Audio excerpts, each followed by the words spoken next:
There's a lot of things that our avos and our imahos do that, we should emulate, and things which maybe we shouldn't emulate.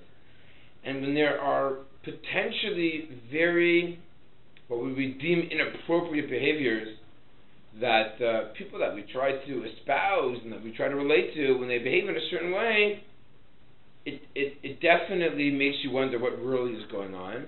And if you just take a look at the psukim themselves in Chumash, the average Joe Schmo would show you the verses, and you'd be like, well, she says it's tzaddikas. You don't really have a very thoughtful response. In this week's parsha was one of those very difficult cases, and that is the treatment of Hagar. How could Sarah treat Hagar with so much disdain? I want to begin just by reading the narrative. Source number one, we're going to read it together. I'll do a very loose translation, and I want you to come up with some very serious questions, both on content and on style. And again, I'm sure you're all very familiar with this. The Sarai Eshes Avram lo yadalo v'lach shivcha mitzris u'shma Hagar. Sarai, Avram's wife, and have a child. However, she has a Egyptian maidservant whose name is Hagar. Vatomer Sarai el Avram, and Sarai turns to Avram, Hine na tzarani Hashem milades. God has prevented me from having children. Bo now shivchasi, come now to have relations with my maidservant. Ulai b'nei mimena, maybe from her you will literally build, you will have a family. Vayishma Avram lekol Sarai, and Avram listens to Sarai. Vatikach Sarai Eshes Avram es Hagar hamitri shivchasa. Sarai takes Hagar, the Egyptian maidservant, Mikate Shonim Lesheves Avram Beretz Canaan, after 10 years of them living in the land of Canaan. Vatiten osach Avraham Isha lo leisha, and takes her and gives her to Avram as a wife. Vayavo el Hagar vatar vatere ki harasa. Hagar becomes pregnant. She sees that she has become pregnant. Vat Teikal Givirta Beineha, and she now deals lightly with her mistress, namely Sarai. Vatomer Sarai el Avraham, and Avram turns to Sarai. Sarai turns to Avraham and says, Chamasi alecha nochi nasati shivchasi b'chakecha. I'm distraught over what is going on. I'm fed up with I'm angry with what's going on here. I give my maidservant b'chakecha, in your bosom, in your lap. And this is what's happening. Vatera, and she sees Karasa. She sees that she is pregnant. Vaikal beinaha yishpot Hashem beini uvenecha. May God be the judge between us. Vayomer Avraham el Sarai, and Avram to Sarai, Hine shivchasech b'yadech. Here, take your maidservant back. She is in your hands. Asi la hatov beinaich. Do with her what you deem fit. Vatana Sarai, and Sarai inflicts her, Vativrach mipaneha, and she runs away. Vayimtza malach Hashem aleina man b'midbar ala'ayin b'der Ashur, and an angel sees her by a well in the desert, on the pathway to Shur. Vayomer Hagar shivcha Sarai, and this angel turns to Hagar, the maidservant of Sarai. Emi zevat, where you come from? Vanasei lechi, where you going? She responds, Vatomer mipnei Sarai giverti anachibras. I'm running away from my mistress Sarai. Vayomer la malach Hashem, and the angel turns to her and says, Shuvi givertech, return back to your mistress. Vahis ani tachas yada, and suffer affliction under her. Vayomer la malach Hashem, and the angel says to her, Harbe zarech, you will have multiple children that will not be able to be counted. And the angel of God says to her, Hine hara, you are pregnant, let it bend, and you're going to have a child. And you will call him Yishmael. Why? God has heard your plight. And he'll be a wild ass of a man, and his hand will be everywhere. He will dwell the face of his brethren anywhere he likes. These are very complicated puzzles to translate. She calls this place the place that God spoke to her. God who saw my affliction, who saw me, Ki Amra, Hagama lo ra'isi achrei ro'i, because she said, in addition to, I was seen in my place. Al kin kala be'er ro'i, therefore it calls the well, be'er, the well, lecha of life, that sees. Hine ben kadesh ben bara, that's his location. V'tilat Hagar l'Avram ben v'Hagar Shema, v'Yikra Avram Shem beno, Sher Yolda Hagar Yishmael. Ladies, what is problematic with this narrative? What bothers you? Let's throw them out there. Go ahead, number one. What bothers you? Yeah. Bothers me that Hagar is satisfied with what the Malach tells her. Explain. He says, oh, you're going to have a kid. He's going to be a terrible person. But hey, at least it's a son. Go home. Okay, very good. Is this angel there to comfort Hagar or to shtuch Hagar? Sometimes the word in Yiddish is better than the word in English. Right? Is this angel a good angel or a bad angel? Is this angel helping Hagar? Where would you say? What would you assume? And what question is your assumption? He can't really be making her feel better. Why not? Because how does it make you feel better to know, oh yeah, your kid is going to be a horrible person that everyone hates? Okay, careful. I'm not going to hate him. What's he going to be? He's going to be a wild animal. He's going to be a para adam. Yadova kol yad kobo.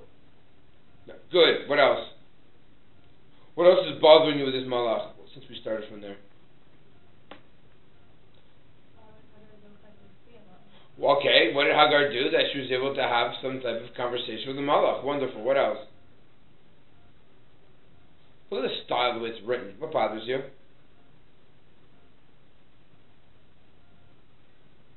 When you have a conversation, usually how is a conversation written? When a person speaks, what usually happens?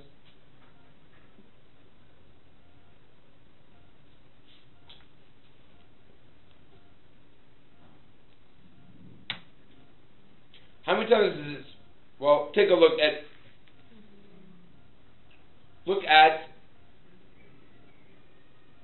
Tet, Yud, and Yud Aleph.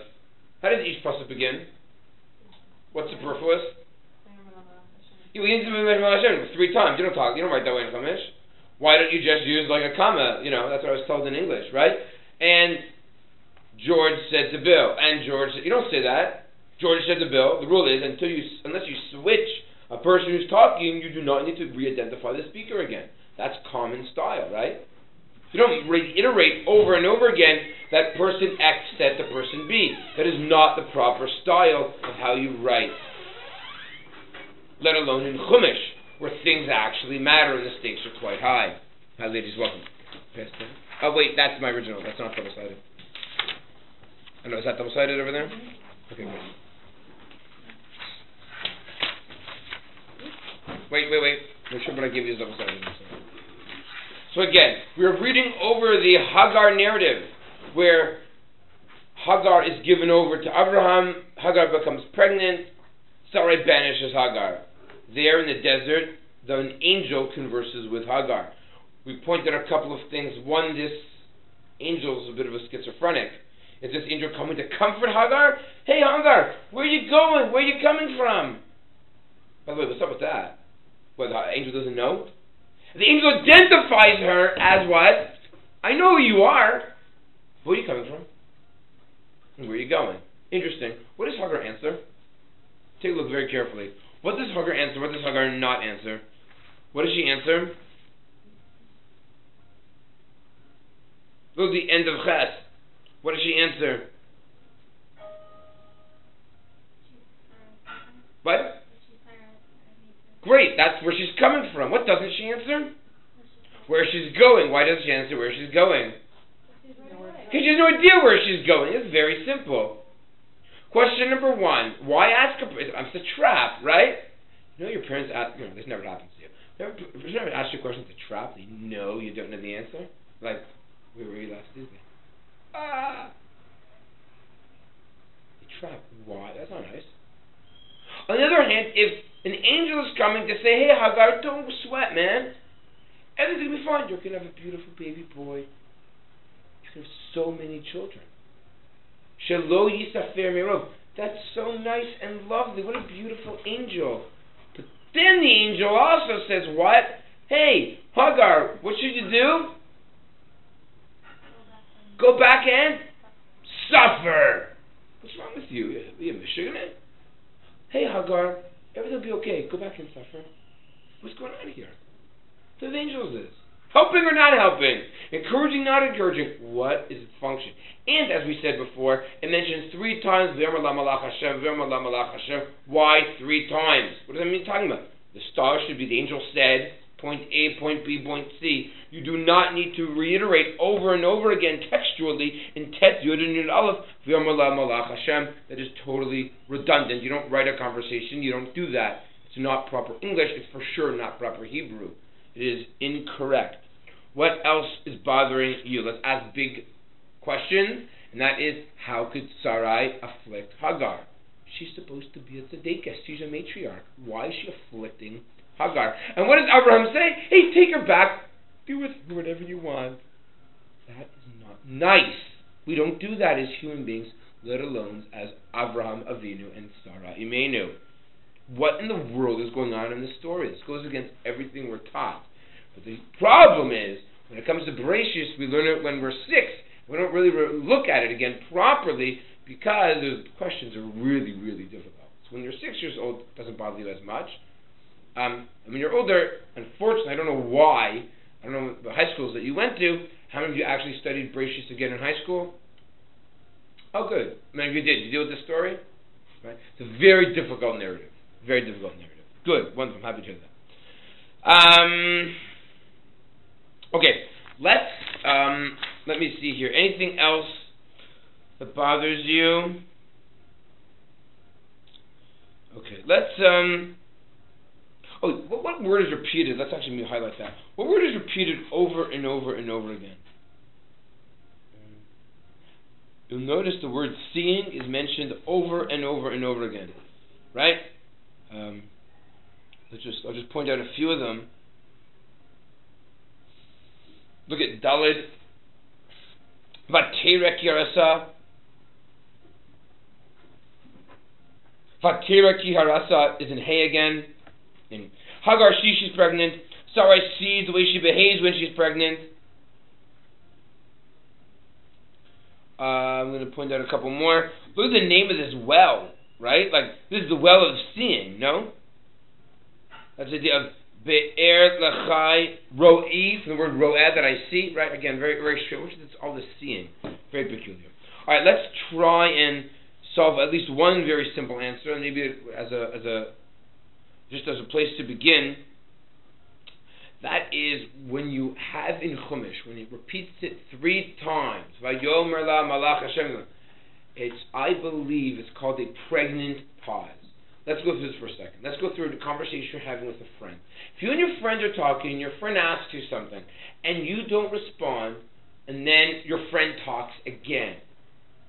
What would that be in a normal conversation? What would that teach you? Why would you do that? How was your day today? Did you study for your exam? How was your weekend? What would happen if you're saying things? What's that mean? What's the problem? The other person is not responding. Now, why is the other person not responding? When you ask a person a question, it's very infuriating if you don't respond. The Malach is talking and Hagar is not responding. Why not? Rosh follow her. Teaches us a very important principle in Chumash. Take a look. Flip over the page, please, at the source number 6. Hare Eila Shlosha Mamarim Nivdalim. The rule is when you have this, you have 3 different. The Chumash is, remember, the Chumash has how many psukim? I don't know. 15 psukim, and it has to pack so much in there. The answer is Chumash writes things with code words, right? Everything is through a suggestion. Everything is written with assuming that you're going to appreciate its stylistic understanding is its depth and interpretation.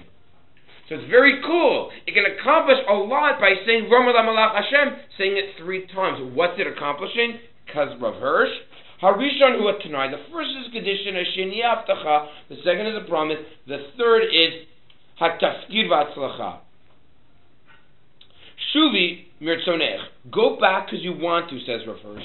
V'ishtabdi l'sara mirtzonech, and become, shall we say, afflicted from your own desire. Korban, become a sacrifice. That is the condition. Hakiri mirtzonech. See from your own desire the greatness of Sarah. Recognize that this is kind of the way it has to be. Hagar is not amused. He doesn't really want to go back and suffer. So what does then Malach say? Listen, you're going to have a tremendous amount of reward if you continue to suffer. It will be worthwhile. You'll have a family. And the third is, that's not good enough. Why does she go back after the third? So we said it's pretty bad information, but take a look. What is she told about Yishmael? Listen very carefully. Pera Adam, he'll be a wild ass of a man, Yadova Kol Yad Kobo, but no one will be able to hold him down or rein him in. I have a question. Is Hagar a maidservant or is she a wife? What's the answer? What's the problem? Avram says, you're my wife. Take a look. Go back to what it says. Flip the page back.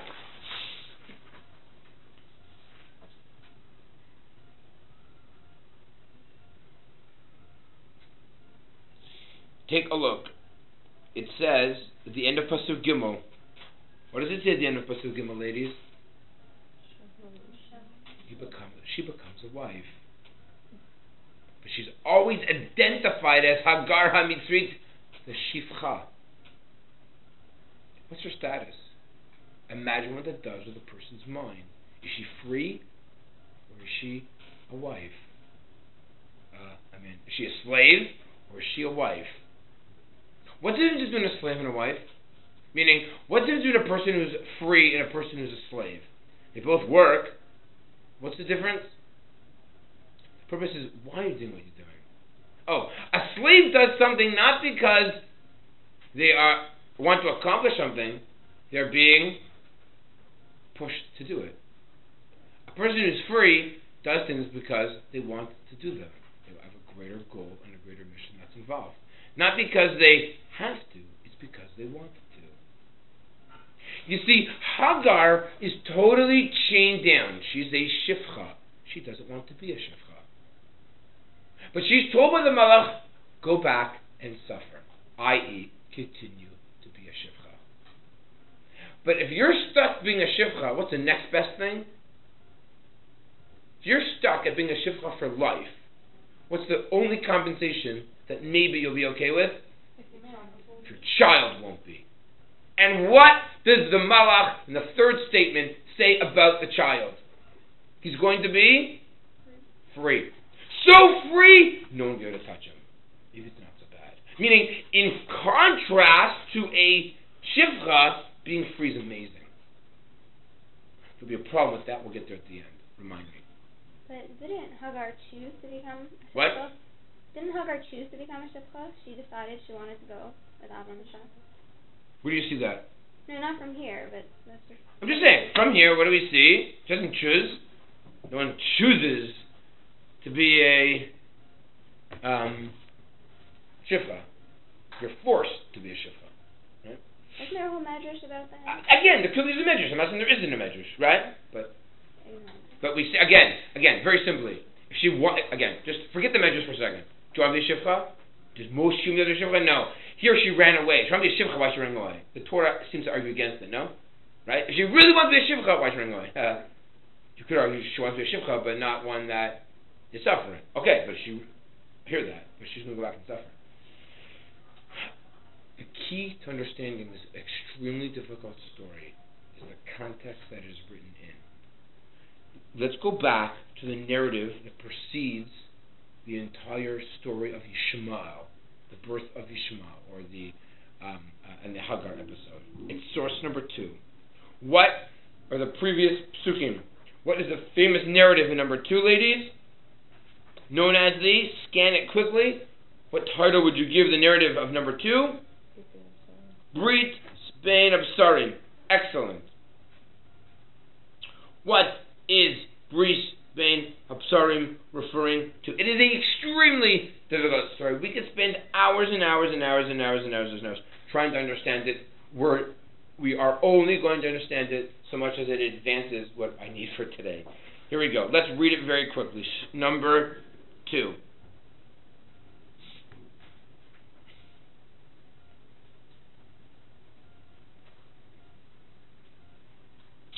Avram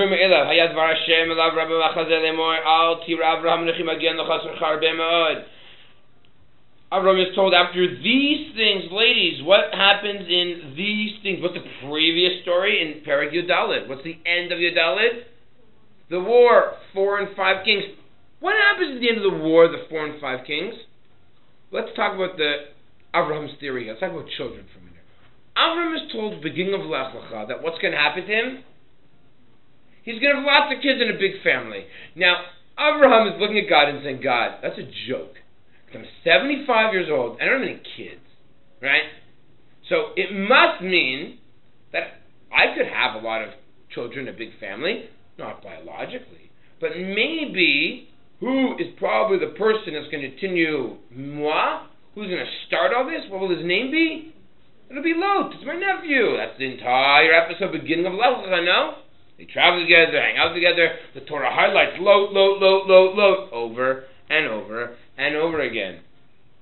But what happens? So originally you'd think, oh my goodness, Lot's gone. He decides to split from Abraham. Go to Stom, go live in Hollywood. Why not? It's luscious, it's green, it's powerful, it's awesome. Then all of a sudden, Abraham hears the news that Lot is captive and he's called to save the day and he wins the war. And they're together again. And what does maybe Avram think is going to happen? Go to 7. B'mermelach Stom al Avram, Tein li nefesh. V'rechush kach lach. Guess who subsumed under the nefesh? Lot. We don't see anything about Lot. Lot goes back to Stom. Lot and Avram don't talk. Lot and Avram don't meet. Stom is destroyed, and Lot's written off forever. So now Abraham says, okay, it's not Lot. Who's the next guy who might be? Domestic Eliezer, Eved Abraham. How do we know this? It actually says it. Look at Pasuk Beis, source number 2. Abraham Hashem Elokim, Mati Tenli, Anoch Elach, what are you going to give me? I don't have kids. Ani Holich Ariri. Then Meshach Beis Eliezer. Oh, says Abraham, it's Eliezer. Got it. Then Avram is offered a tremendous insight. Vayom Avraham, Hein li lo nasata zera v'niven beisi yereshosi. Avram says, you didn't give me a kid, so who's going to inherit? Eliezer. Ladies, what style was just used in Chumash? Look at Beis, look at Gimel. What was the style? We just encountered it a few minutes ago. What's that called? Pregnant pause. What's the problem? Why does it say Vayomer Avram in Beis, followed by Vayomer Avram in Gimel? The Chumash is screaming at you. Make the connection.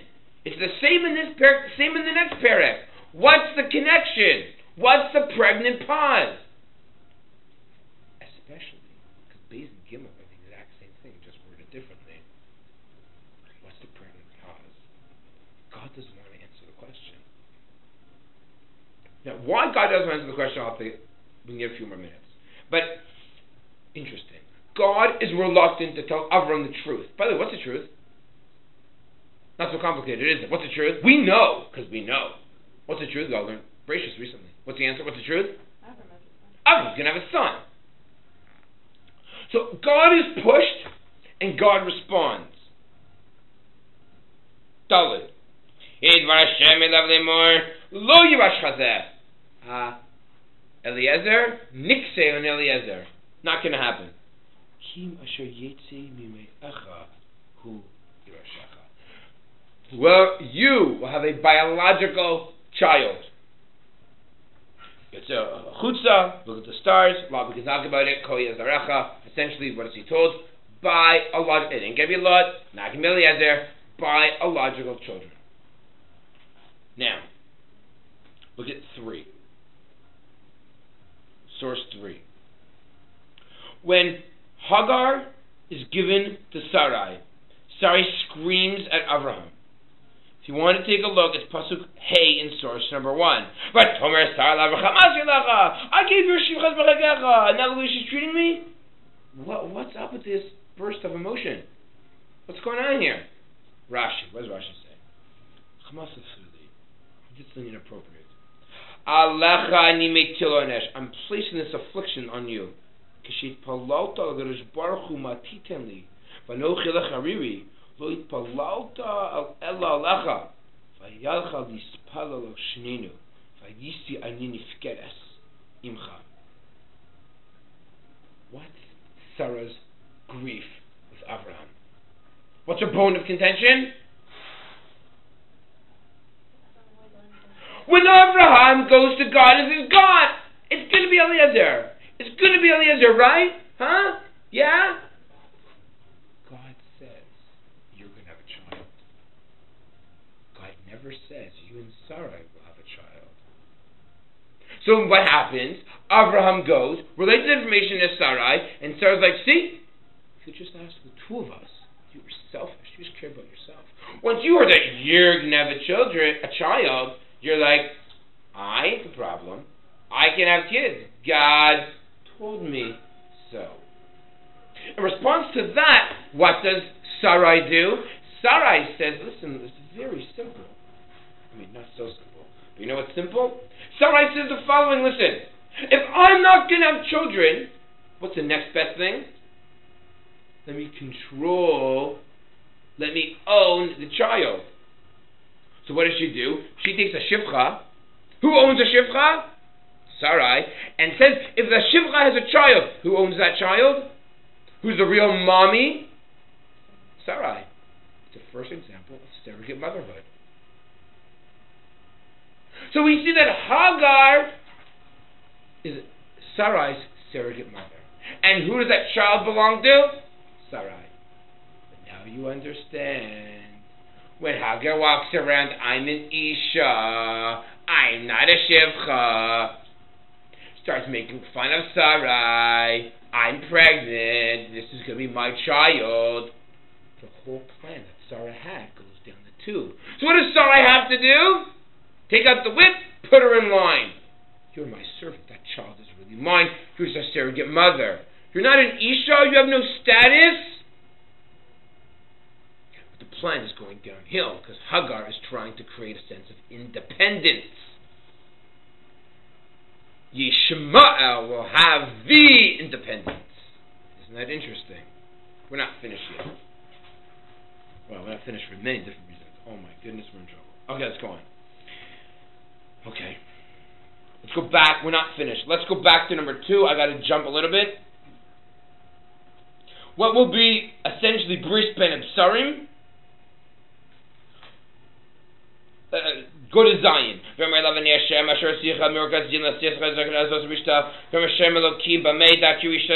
Inherit it. Take all these animals, cut them in half. I want to show you. Let's jump. Just go to Yud Beis.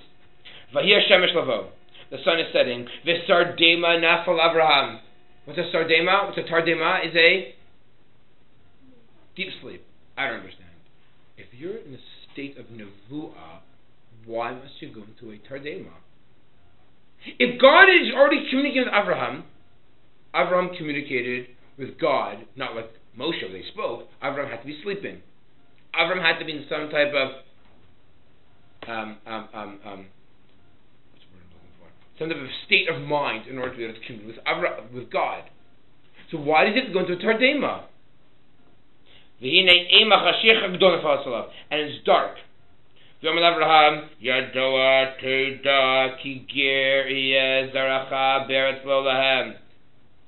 children will be strangers in a strange land. V'inu osam, and they will suffer 400 years.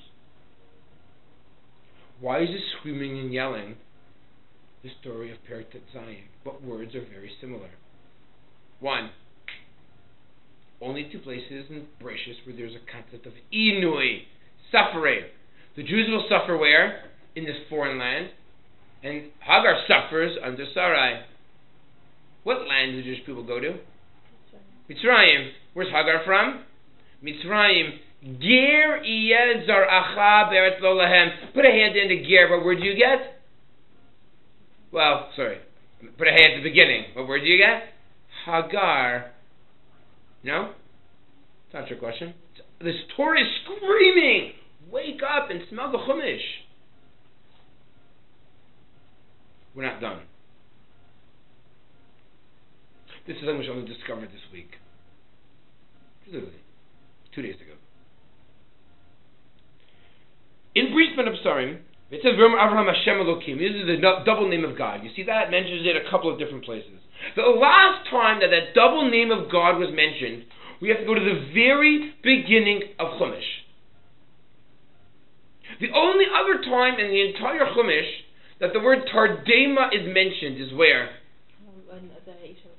When the woman was created. And guess when the last time the double name of God was used? When the woman was created. What's the Torah saying? Go back to the story the woman was created. Let's go back. Flip the page, please. Look at source number 5. Eat from all, don't eat from one tree. God says, don't be alone. You need an Ezer Kenegdo. What does God do? Shows the animals. Adam names the animals, but he's still missing. Look at the end of Chav. Lo matza Ezer Kenegdo. Vayapel Hashem Elokim Tardema al ha-Adam vayishan. And he creates the woman. He wakes up, and what does he see after his slumber? He sees his wife. He sees his Eshes Chayo. He sees the Isha, who later on will be called Chava. When Avram wakes up from his Tardema, what's the first pasuk of the Perek? Look at source number 1. What's the first pasuk? It's Sarah, Eshes Avram. Avram doesn't get it. He's looking for the wrong woman. The Torah is saying she's right there. It's Sarai that you will have a child from. No one else. How do we know that the giving of Hagar, I believe, was a mistake? Terrible mistake. It says so in Chumash. But you have to read the words very carefully. Go to source number 1. And let's read Pasuk Gimel slowly. Vatikach Sarai Eshes Avram. Sarai takes Hagar Mitris.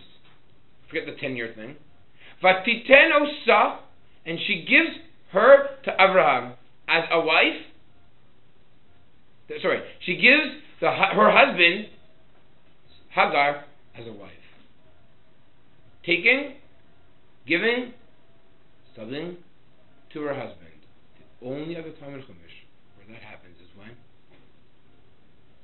Where a lady sees, takes, gives her husband something. What does it sound like to you? Of course, it's Chava. It's Adas. Turn the page. Go to source number 4. Vatera ha'isha ki tovet tzemachal v'chisav v'alein dech mezmaskim vatikach miperio vatocha vatiten gam leisha. Only 2 places in Chumash where you see, you take, you give to something to your husband. Hagar is the 8th Hadas. That's what the Torah is saying. Bad news for the humanity, not just the Jews. They miss it. They fail. They take the forbidden fruit. Now, this is not for now, but it's a very important conversation. But we missed Bereshis 2 weeks ago. What's so bad about the Hadas? Bad about Hadas is it represents passion and represents desire and this sense of creativity that you need to control over, and you have to understand how to use it properly. And it's not inherently bad because that's what God is, so it can't be too bad, right? Hadas is like vitam kilukim. That can't be so bad because being God ain't bad, I should hope. But the right place, the right time, with certain provisions needed to be put in place. That, I believe, the Chumash is telling us. The Hagar should not have become Abraham's wife. They missed it. They failed. As a result, what happens? Yishma, tension, strife, the next thing was the following. Why is it that God didn't want to tell Abraham at that point in time that he's going to have a biological child? But he did. He was pushed, so God responded. But Abraham didn't wait to listen. God said to him, when you go from your slumber, you will see your wife. Abraham didn't get it. He should have done it. That's what happened with Adam. Adam figured it out. And then, woke up and saw the Isha, realized that she was the right one, and not, a lion or something. So I believe Abraham, unfortunately, misses his wife. Misses her. He sees something, he fails to see something. Now, this is all about what you see, isn't it? Look at that. This whole episode is about sight. She sees that she's pregnant. She sees that she's pregnant. And the well is all about sight. But what is Yishmael's name? Yishmael's name is not sight, is it? What's Yishmael's name? It's about listening. It's a topic for another time. The whole Torah battles sight versus listening. Right? Sight is a terrible thing. It traps you. That's all about sight. Tricks you and traps you and plays games with your mind. You've got to close your eyes and open your ears. That's the secret of Judaism. That's the secret of the Torah. That was the failure of what's going on here. That's exactly the failure of Itzadas, no? She sees something and she wants it. That's the idea of marketing and advertising. It's all about it's all about sight. It's not about the depth. It's not about listening, which is, of course, Shema Yisrael, right? Now, let's go back. I got to bring some type of ending here. What I think happens, and that is, let's talk about Yishmael. Now, Yishmael is a very fascinating character, because I don't really know. I mean, in fact, I do know. There's no way the Arabs that are biologically the children of Yishmael, they just see Yishmael as their father. What happens to a slave who gets a taste of freedom? They did more. They don't appreciate freedom. They were trained properly. Yishmael has a little bit of freedom. What does he do? He goes crazy. It appears like it's a bad thing. He's a para adam. He's a wild ass of a man. He has no self-control. Does he have a goal? Does he have an objective? Hagar, where are you going? What's your objective? That's great that you ran away, but we're going to live in a desert? That's not practical. It's not real. You're pregnant, you're going to live in a desert? Where are you going? You want to be free. You got to know where you're going. One of the greatest, if you want to bring to a modern day example, the greatest challenges we have today in the Arab world, it's great. We'll give them a state, we'll give them freedom. What are they going to do with it? What do they really want it for? You listen to all the interviews that we have with various leaders in the Arab world. They're just anti. Take a look at the people above us, right? Saya, students against Israel apartheid. What do you stand for? What's positive? Nothing. You're just anti. Well, then you don't stand for. You don't know where you're going. If all you're going is anti, you don't really stand for. You don't represent anything. And I believe that is the issue in the Arab world. And then just take it to a personal level. I believe that's also a problem sometimes in our personal lives. We need to know where we're going. Otherwise, you're just running around and it's a para adam. You're running around in circles trying to catch your tail. The beauty of Chumash is that everything is there. You just have to work on it to figure it out. It's all there. Right? And sometimes if we read a little careful, we can really discover, I believe, gems and jewels what the Torah is trying to tell us. It does pass judgment very subtly. By the way, it's much more sophisticated if you can give a subtle message, right, than if you have to give a direct message. Much more powerful. It's much more mature. Subtle messages are more mature, much more sophisticated than if I just spell it out black and white. The Chumash is a very mature book, and therefore, when it sends messages, it's always extremely subtle. It began with, where is Hagar going? Where is Yishmael going? What do we do that you're free? What can you really accomplish? Everyone in the story is fooled by sight. They're trying to reach the Eitz Hadas, which is the Hagar, which is forbidden when the truth is right in front of Abraham and Sarah's eyes, but they didn't see it. They were so clouded by this whole who's giving children, who's going to continue, how this promise, how this all come together. They needed to, and eventually, for now they will learn their lesson, but you got to wait another week from that. Okay? Have a great day. Have a great week, everybody.